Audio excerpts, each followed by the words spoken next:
রেমালে বেসামাল সবচেয়ে বেশি ক্ষতি সুন্দরবনে। ঘূর্ণিঝড়ের তাণ্ডবে ভেঙে পড়েছে একের পর এক ঘরবাড়ি, উপড়ে গিয়েছে গাছ, বিদ্যুতের খুঁটিও।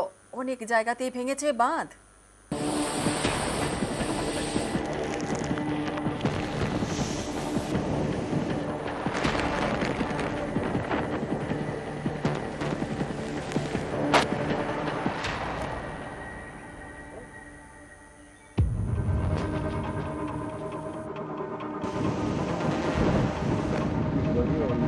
দুরন্ত ঘূর্ণিঝড় রেমাল বিধ্বস্ত সাগরদ্বীপ। রবিবার রাতেই সাগরদ্বীপ ও বাংলাদেশের খেপুপাড়ার মধ্যে আছড়ে পড়ে সাইক্লোন। এতে বেসামাল সুন্দরবনের বিস্তীর্ণ এলাকা। কোথাও ভাঙল বাঁধ, কোথাও ভেঙে পড়ল বাড়ি। ঝড়ের তাণ্ডবে উপড়ে গিয়েছে শয়ে শয়ে বিদ্যুতের খুঁটি। বড় বড় সব গাছ ঝড়ের দাপটে একেবারে কাত। কোথাও কোথাও বিস্তীর্ণ এলাকা জলের তলায়।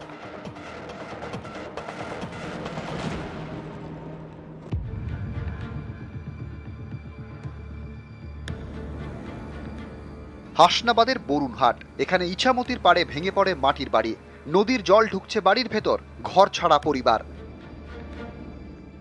বিশাল ক্ষয়ক্ষতি হয়ে গেছে, ভেঙে চুরিয়ে সব ঘরের খোলে টোলে সব পানি।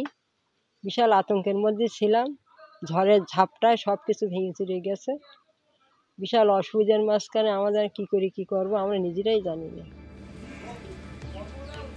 কুলতলির অম্বিকানগর ও দেউলবাড়িতে ঝড়ে ক্ষতিগ্রস্ত একের পর এক বাড়ি। বেশ কিছু বাড়ি পুরোপুরি ভেঙে পড়েছে। মাথা গোঁজার ঠাঁই হারিয়ে পরিবারগুলির ঠিকানা এখন ফ্লাড সেন্টার।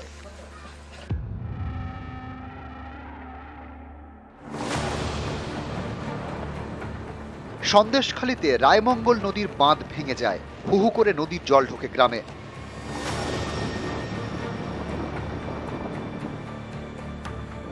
হিঙ্গলগঞ্জেও নদী পাড়ে ভাঙন ভয়।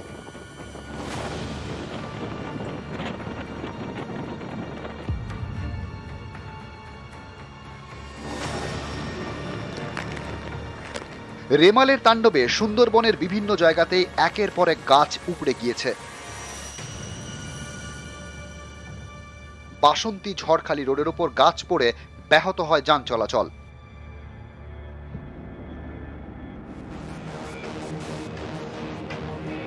হিঙ্গলগঞ্জেও গাছ পড়ে আটকে যায় রাস্তা। গাছ পড়ে ক্ষতি হয় বেশ কয়েকটি বাড়ির।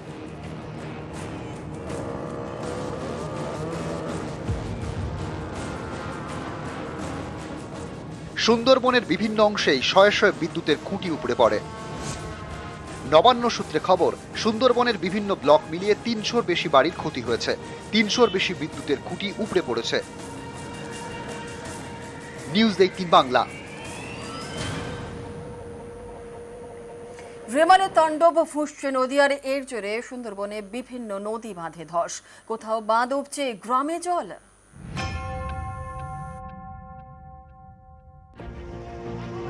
উত্তাল নদী, একের পর এক ঢেউ আছড়ে পড়ছে পাড়ে। চাপ বাড়ছে বাঁধে, এতে কোথাও বাঁধে ধস, কোথাও বাঁধ উপচে গ্রামে ঢুকেছে জল। দক্ষিণ 24 পরগনার বিস্তীর্ণ এলাকায় দুর্যোগে দুর্ভোগ। আমাদের তো দরকার হচ্ছে কংক্রিটের মাল। এখানে জমি অধিগ্রহণ করে না সরকার। যারা ফুটপাতে বাস করে কলকাতায়, তাদেরকে হচ্ছে পুনর্বাসন দেয়, পাকা বাড়ি দিয়ে সব কিছু করছে, কিন্তু আমাদের এখানে কিছু করে না। এই যে বৃষ্টি হচ্ছে, আতঙ্ক লাগছে না? লাগবে তো অবশ্যই। কি করবো, করার কিছু নেই, কোথায় যাবো আমরা? দক্ষিণ 24 পরগনার সাগরদ্বীপ, এখানকার চক ফুলডুবি এলাকার মন্দির তলার গা ঘেঁষে বয়ে গিয়েছে হুগলি নদী। রেমালের জেরে নদী উত্তাল, বাঁধ উপচে জল ঢুকেছে মন্দির তলায়।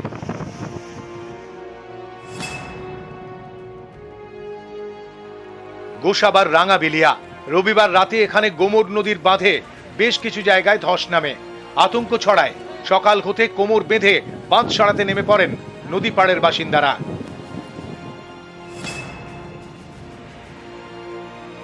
হিঙ্গলগঞ্জে ফুঁসছে ইছামতি নদী, এখানকার বোলতলায় নদী বাঁধে ভাঙন। রবিবার রাতেই বাঁধ মেরামতিতে নামতে হয় স্থানীয়দের। গ্রামের মানুষ দৌড়ে আসছে, কিন্তু প্রশাসনের সহযোগিতা কোথায়? টাকাগুলো যায় কোথায়? টাকাগুলো তো আমরা এই টাকাগুলো তো পাই না, গরিব মানুষ পাই না। এই আমফানের সময় তো বাঁধ ভেঙেছিল, বাঁধ ভেঙেছিল, টাকা এসেছিল, সে টাকাগুলো তো সব নেতাদের পকেটে, কংক্রিটের বাঁধ হওয়ার কথা ছিল, সেসব কোনো কিছুই হয় সেটা তো এটাই আমাদের জন্মস্থান, কিন্তু এখানে পঞ্চায়েত ভোট আসে যায়, নেতারা প্রতিশ্রুতি দেয়, কিন্তু সেভাবে কাজ হয় না। সাধারণ মানুষকে তো তারা হিসেব দেয় না। আমরা সংবাদে জানছি বা অন্য অন্য মাধ্যম দিয়ে জানছি যে এখানে টাকা পয়সা আসছে, বাঁধের জন্য টাকা আসছে, কংক্রিটের বাঁধ হবে, এরকম অনেক কিছু শুনতে পাই প্রপোজালের কথা, কিন্তু বাস্তবে তো তার কোনো রূপ দেখতে পাই না। দক্ষিণ 24 পরগনার সন্দেশখালী, এখানে রায়মঙ্গল নদীর বাঁধ ভেঙে গ্রামে ঢুকেছে জল। নবান্ন সূত্রে খবর, রেমালে সব থেকে বেশি ক্ষতি হয়েছে সুন্দরবনে। রাজ্য জুড়ে 1200-র বেশি বিদ্যুতের খুঁটি উপড়ে গিয়েছে। এর মধ্যে দক্ষিণ 24 পরগনাতেই 300-র বেশি, সুন্দরবনে 300-র বেশি বাড়ি ক্ষতিগ্রস্ত। নিউজ 18 বাংলা। প্রতিবারে ঘূর্ণিঝড়ের তাণ্ডবে লন্ডভন্ড হয় সাগর, আর সেই অভিজ্ঞতা থেকে এবার সতর্ক ছিল প্রশাসন। রেমাল থেকে রক্ষায় তৎপরতা, তড়িঘড়ি সরানো হয় বাসিন্দাদের। ক্ষয়ক্ষতি হলেও 21-এর ইয়াসের তুলনায় সেটা অনেকটাই কম।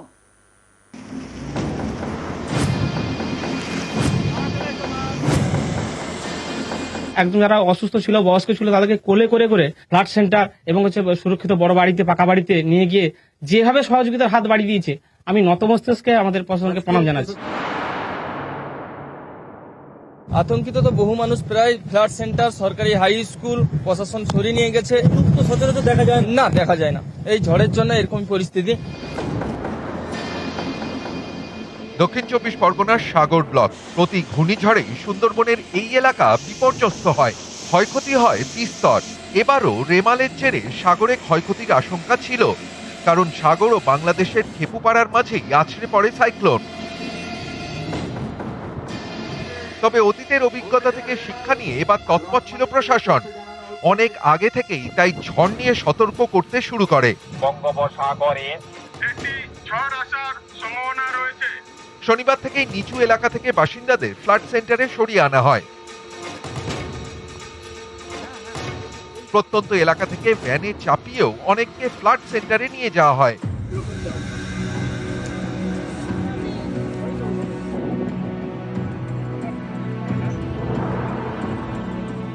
রেমালের ভ্রুকুটি কাটতেই এদিন তারা আবার বাড়ি ফিরে যান। প্রশাসন তুলে নিয়ে গেছিল আমাদের ক্ষয়ক্ষতি হয়নি। যতটা ভয় করেছিলাম ততটা ভয়ের কোনো কারণ নেই। বাড়িতে যাচ্ছে, এখন কোনো চিন্তা নেই। প্রশাসন সকাল থেকে এসে এলাকায় আশ্বস্ত করছে যে ঝড় কেটে গেছে, আপনারা আস্তে আস্তে করে বাড়িতে ফিরুন, ভয়ের কারণ নেই। শুধুমাত্র সাগর ব্লকে প্রস্তুত ছিল 17টি ফ্লাড সেন্টার। এছাড়াও অনেকগুলি স্কুলকে অস্থায়ী ক্যাম্প হিসেবে ব্যবহার করা হয়। জরুরি ভিত্তিতে নিচু বাঁধগুলিকে মাটি ফেলে উঁচু করা হয়। হাইয়ার অথরিটি যারা আছে ওনাদের ইনস্ট্রাকশন মতনই আমরা পুরো নিজেকে প্রিপেয়ার্ড রেখেছিলাম। সবসময় আমাদের কাছে কোঅর্ডিনেশন হচ্ছিল from the all the department, from the, বিশেষ করে ফিল্ড লেভেলে আমরা কিন্তু প্রিপারেশন রেখেছিলাম। যেখানে যেখানে ভালনারেবল পয়েন্ট আছে সেখানে আমরা অনেক বেশি লোককে সরিয়ে দিয়েছিলাম, যার কারণে বিভিন্ন জায়গাতে অনেক গাছ অনেকটাই আপরুটেড হয়েছে, বাট কোনো হিউম্যান ক্যাজুয়ালিটি হয়নি। That is the biggest relief for us. Remal মোকাবিলায় রবিবার সারা রাত খোলা ছিল সাগরের কন্ট্রোল রুমও। ঝড়ে গাছ উপড়ে পড়তেই সেগুলিকে দ্রুত সরিয়ে ফেলার ব্যবস্থা করা হয়। সাগর থেকে বিশ্বজিৎ হালদার, নিউজ 18 বাংলা।